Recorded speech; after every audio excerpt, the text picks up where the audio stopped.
तो चलिएगा, कैसे हो, आशा करता हूँ आप सब भाई यहाँ। तो चलिए फटाफट जितने बच्चे लोग हैं और सभी में लाइव में जुटने के प्रयास करिए। चलिएगा, पहला देखिएगा, इसमें लाइव में फटाफट जुटिएगा। पहले तो जुटिए, पहले तभी क्लास को स्टार्ट करूँगा। देखिए, मैं इस क्लास में करने वाला हूँ बायोलॉजी का चैप्टर 2 है, पुष्पादोपम में लैंगिक जनन। क्या है पुष्पादोपम में लैंगिक जनन, जो क्लास 12 का पढ़ने वाले हैं, जिसे इंग्लिश में बोला जाता है sexual reproduction in the fluorine plants के बारे में आज हम इस वीडियो में क्लियर करने वाले हैं चैप्टर 2 का ऑब्जेक्टिव। चलिएगा, पहला नंबर जुट गए हैं, पहला 1 में जुटे हैं कौन, उनका नाम लेना चाहता हूँ। तो उसका वेलकम पहले है कि आप सब बहुत धन्यवाद लाइव में जुटने के लिए।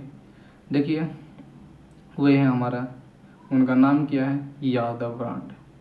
यादव ब्रांड जो कि पहला ही नाम है, यादव जी जुट गए हैं।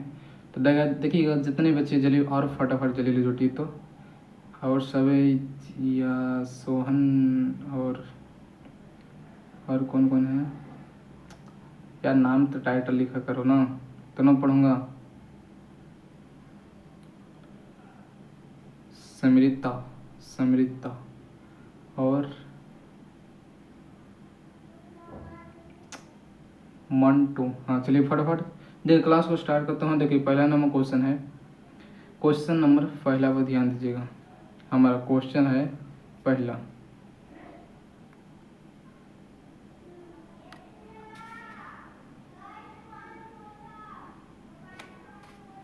देखिएगा कि वायु परागण किसमें नहीं होता है। वायु परागण किसमें नहीं होता है। ऑप्शन दिया गया है घास, मक्का, गेहूं या सिल्विया में। वायु परागण किसमें नहीं होता। जितने भी लाइव जुटे हैं सभी के आंसर आना चाहिए। चलिए, इसके आंसर आना चाहिए, क्या होगा, सी होगा। नहीं बच्चों, सी नहीं होगा। वायु परागण किसमें नहीं होता है। देखिए, घास में, मक्का, गेहूँ तो होवे करते हैं, सभी में होता है, लेकिन जो सेल्विया है नहीं होते, इसमें नहीं होता है, क्योंकि नहीं जो बात किया ना, तो ये होगा सेल्विया में नहीं होता है। ठीक है, याद रखिएगा। क्वेश्चन सेकंड है कि अदरक में काई प्रबंधन किसके द्वारा होता है।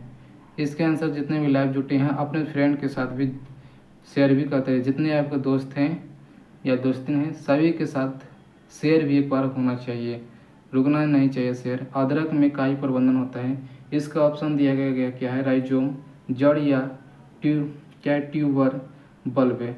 अदरक में काई अदरक जो खाते हैं, खाना बनाते हैं, वो क्या है, किस प्रकार की काई प्रबंधन होता है, वो क्या होगा, राइजोम नमक पदार्थ होता है। यह बात को याद रखिएगा। चलेगा, सोनू कुमार बहुत वेलकम है आपको लाइव में जुटने के लिए। और सोनू कुमार बताइएगा, क्वेश्चन है थर्ड नंबर कि इनमें से कौन सा फल कूट फल है। इनमें से कौन सा जो फल है कूट फल है, कूट में रहने वाला फल है। क्या आम होगा, नींबू या धान या सेब होगा। चलिएगा, बताइएगा। चलिएगा, और इसका इनमें से कौन सा जो फल है कूट फल है बताने का प्रयास करिएगा।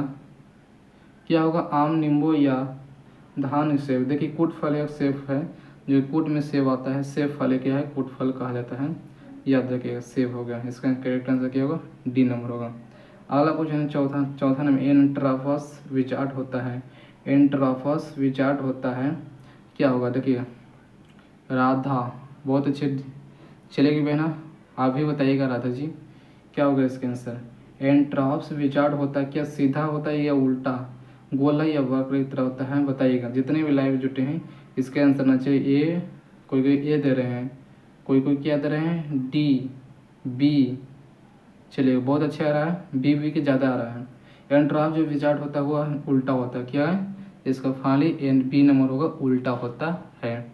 अगला क्वेश्चन है कि गेहूं में परागण किसके द्वारा होता है। चलिए, मोहन, लक्ष्मण और राजू, प्रीति, सोहन एंड राजू, मंटू, मोनू, बताइए, सही बताइए। तो गेहूं में परागण किसके द्वारा होता है, वायु, कीट या पक्षी या मनुष्य में होता है। गेहूं जो परागण होता है वो हमारा याद रखिए वायु में होता है।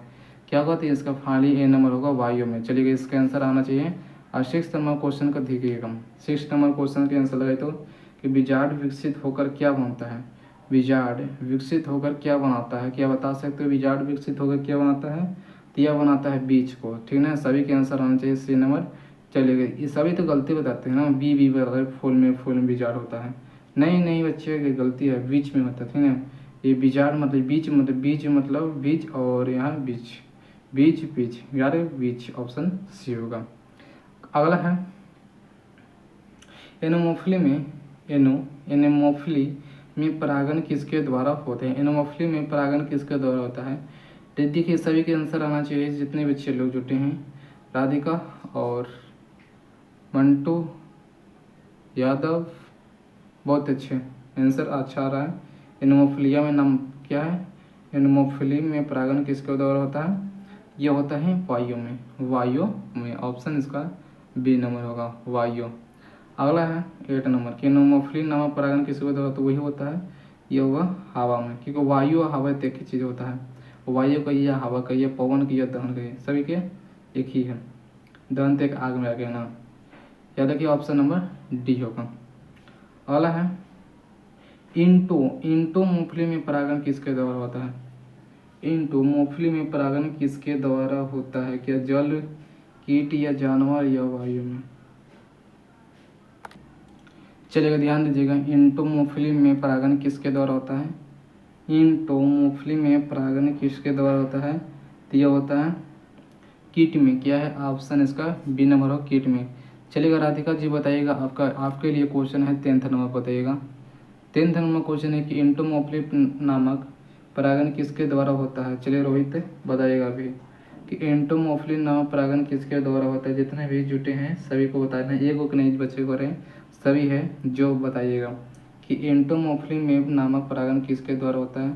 तो ये होता है, याद रखिएगा, इसके आंसर आना चाहिए ऑप्शन डी होगा, कीड़ा में होता है क्या इंटोमोफिली नामक परागण पाया जाता है, कौन सी? तो याद रखिए कीड़ा में। अगला है कि प्याज में प्रबंधन होता है, प्याज में प्रबंधन होता है, सभी के इसके आंसर दीजिए। तो प्याज में प्रबंधन किस में आता है? ए बी क्या प्याज में प्रबंधन, हाँ बहुत अच्छे, ऑप्शन नंबर डी आ रहा है, बहुत अच्छे। पी क्या है? बल्ब में, देखिए बल्ब के द्वारा होता है, या देखिए ऑप्शन नंबर डी को बल्ब में। अगला है कि इनमें से किसमें रंध्र तथा जड़ों का अभाव रहता है? कह रहा है कि निम्नलिखित में से कह रहा है कि इसमें रंध्र तथा जड़ों का अभाव रहता है, यह हाइड्रेलिया में। फाइनल क्या होगा? ऑप्शन नंबर सी होगा, ठीक है। तो मिलते हैं दोस्तों अगले वीडियो के साथ, और आज की वीडियो इतना ही, क्योंकि थोड़ा सा मोबाइल एक अलग ही तरह से डिस्टर्ब कर रहा है, ठीक है। अगला वीडियो में पढ़ा दूंगा। थैंक यू, आज की वीडियो में।